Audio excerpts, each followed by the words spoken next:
Ninguém viveu numa terra como essa e a gente perder é um trauma. A gente perder isso. Entende o que eu quero dizer?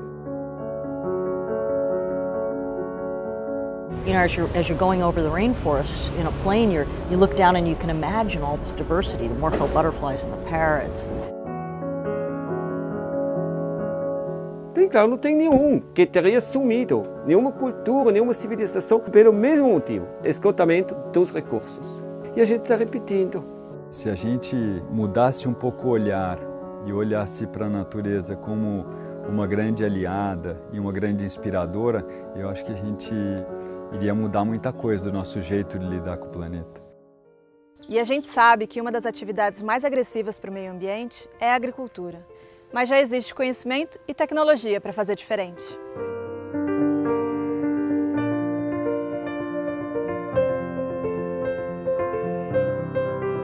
Para mim, a agrofloresta é isso, sistemas que são inspirados na natureza. To me, that's truly taking the rainforest as a model, right? The structure of the rainforest grants the function of abundance, really. And this is not so well known. Agroecology is a major tool in fighting climate change. A ciência vem avançando muito na interpretação do conceito agroflorestal de maneira integral. A gente pode pensar a agrofloresta com qualquer tipo de arranjo ou de combinação do componente florestal com o componente agrícola, com o componente pecuário. Há uns 10 anos atrás não existiam muitos filmes sobre a agrofloresta e a gente resolveu buscar modelos para filmar e para aprender também. Dentre as muitas experiências brilhantes que a gente viu por aí, uma chamou muito a nossa atenção, foi a agricultura sintrópica do Ernest Goethe. Viver de floresta, produzir alimentos na floresta, com floresta, posso mostrar que funciona.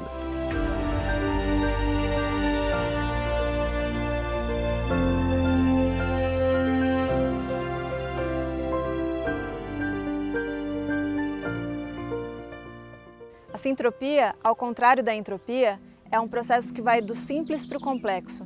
E a agricultura do Ernest segue essa lógica. Todas as interações ali são no sentido de promover um balanço energético positivo no sistema. Uma das características do Ernest é que por trás da prática agrícola dele existe um conjunto de pensamento muito sofisticado.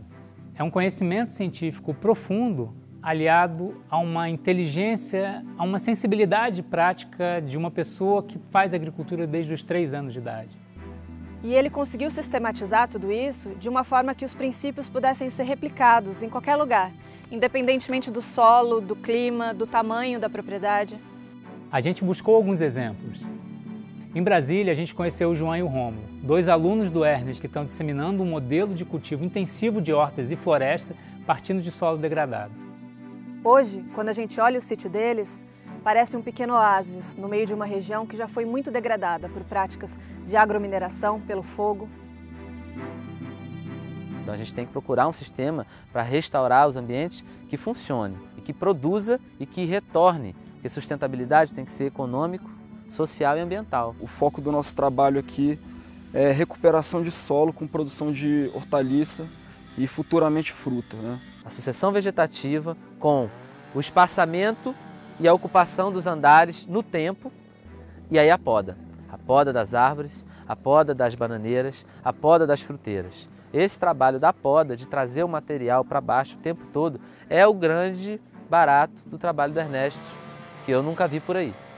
O que a gente precisa é adequar tanto a questão do cultivo, ou seja, agronômico, para que a gente possa realmente produzir alimento, recuperar o solo, atender a demanda do mercado e que a gente possa ser feliz.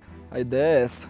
A gente já está aqui com 2 anos e meio. Esse sistema ele já tem a própria matéria orgânica dele só com as podas daqui. Eu já não preciso mais trazer matéria orgânica de fora, se eu não quiser. Não é uma perda de energia. Quando eu uso o adubo aqui, eu não estou jogando fora. É o contrário da agricultura convencional, seja orgânica ou não. Quando a gente aduba aqui, a gente pega 1 e transforma em 500. A gente não. A agrofloresta transforma. 1 em 500. Na agricultura convencional, seja orgânica ou não, a gente põe 1 e daqui a pouco tem 0,3. E daqui a pouco tem que botar 2, não mais 1. Né? Porque a gente não está trabalhando com a vida, com os processos da vida. Então aqui a gente usa o mecanismo floresta, que é o motor que gira e faz o planeta respirar e viver na agrofloresta. No momento que eu colher aqui, o solo vai estar melhor do que ele estava antes. Esse é o meu sonho. Vamos plantar floresta e vamos manejar a floresta, mostrando que o caminho para a floresta produz alimento e a floresta produz alimento. E dentro disso eu me encantei com esse mundo de possibilidades de fazer ecologia na prática e não só da boca para fora.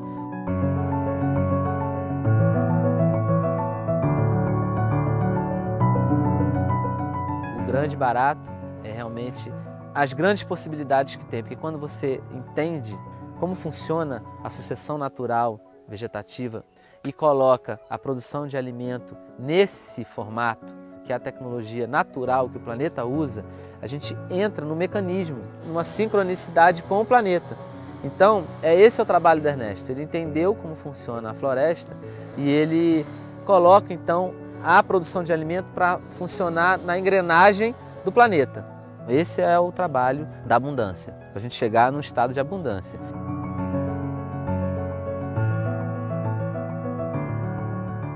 Me confirma, estou no caminho certo. Trabalhar para criarmos áreas de inclusão permanente e não áreas de proteção permanente do ser humano. AIP. E essa aqui seria um começo de uma AIP.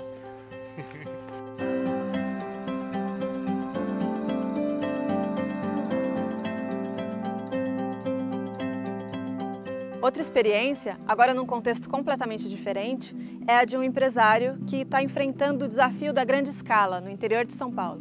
Lá a gente encontrou uma fazenda de orgânicos, estruturada como empresa, que encampou um projeto de pesquisa aplicada em sistemas biodiversos adaptados para grandes áreas.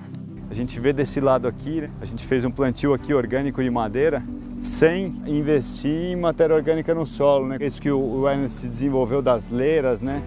E a gente vê uma diferença enorme. Esse sistema aqui tem uns 6 meses a mais que esse daqui e esse daqui está muito mais bonito, mesmo mais jovem. Você observa que o projeto está montado em solos com muita areia, solos muito sensíveis à degradação. Quando eu falei para o Ernest que eu comprei essa terra aqui, eu falei, mas lá a terra ruim, arenosa. Ele falou, não tem terra ruim. E olha o que a gente está conseguindo fazer aqui em 1 ano e meio, é incrível.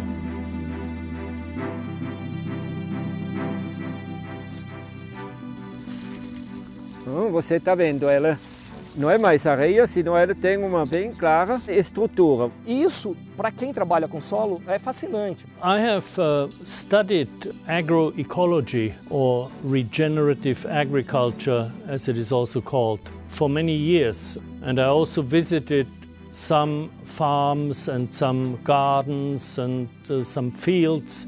But here at Fazenda da Toca, I saw it for the first time on a large scale, and I was extremely impressed. A gente sabe hoje que os grandes desafios aí ambientais, econômicos, eles são em grande escala. Então nós precisamos buscar soluções em grande escala também. E já faz 7 anos que a agricultura sintrópica vem sendo adaptada para grandes áreas. Os princípios são os mesmos. O desafio é colocar isso numa forma para ser mecanizada. Está fechando aqui uma coisa que eu e o Ernest já estamos trabalhando há muito tempo.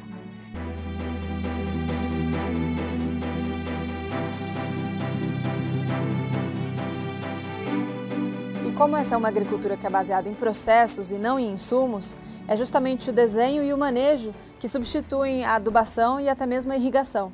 Então não me fica mais caro que o outro com seu herbicida.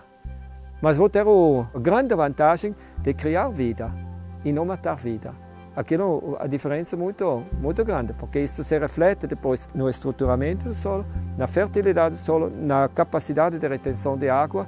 E eu acho que isso que o Ernest traz de melhor, porque ele consegue pensar de uma forma muito clara de transformar o inimigo, aqui no caso a braquiária, em alguém que está colaborando com o sistema. Não explorando recursos, potencializando, sintrópico. Para o Ernest, a poda é como se fosse o combustível das transformações.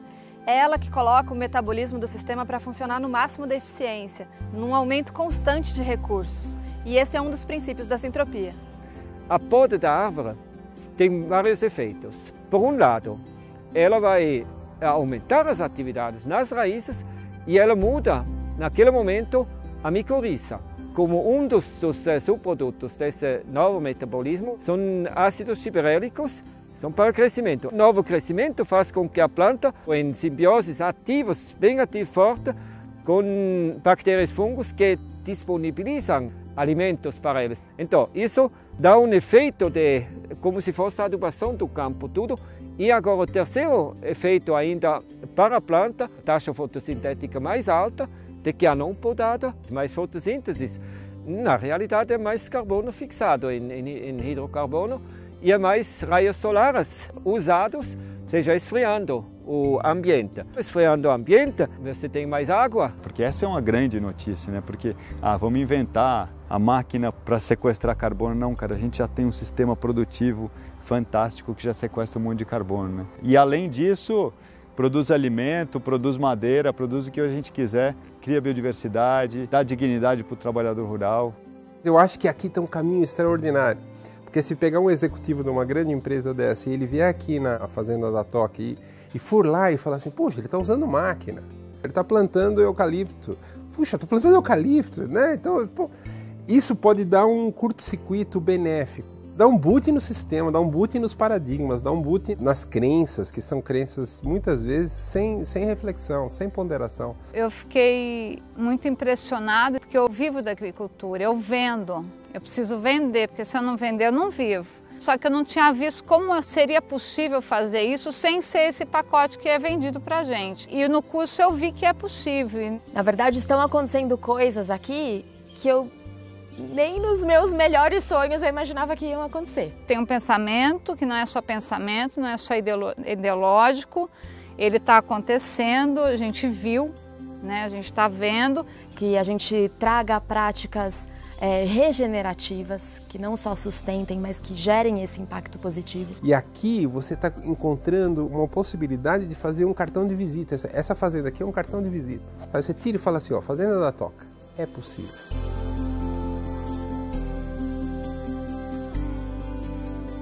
Se com pouco tempo os meninos de Brasília e a Fazenda da Toca perceberam melhoras, imagina um lugar que recebe esse manejo há 40 anos.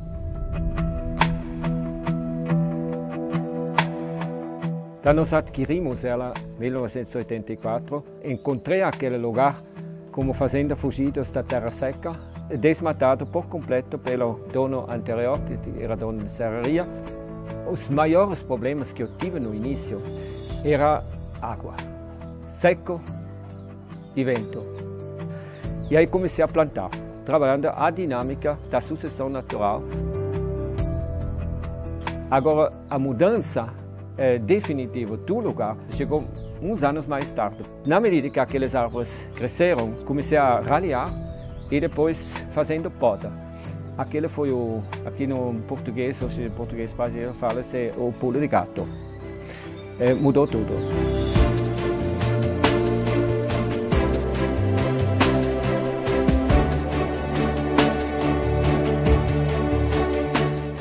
Já são 500 hectares reflorestados.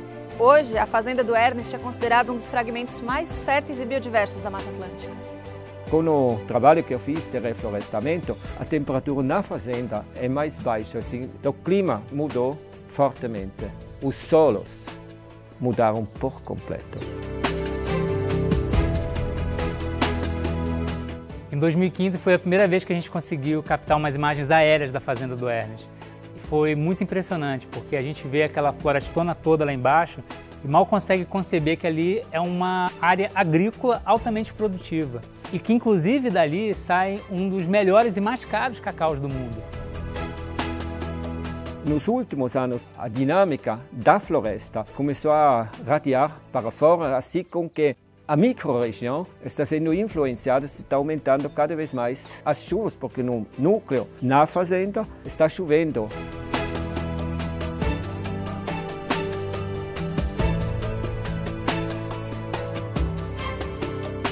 Hoje em dia, agora, todos os 17 córregos têm água o ano inteiro, mesmo nos tempos mais secos. O ser humano podia se reconciliar com o planeta e ver o que posso fazer para ser útil, para ser querido. Só que a gente não não percebe, ou seja, não enxerga, por termos desligado da vida no planeta, achando que nós somos os inteligentes e não vendo que somos parte de um sistema inteligente.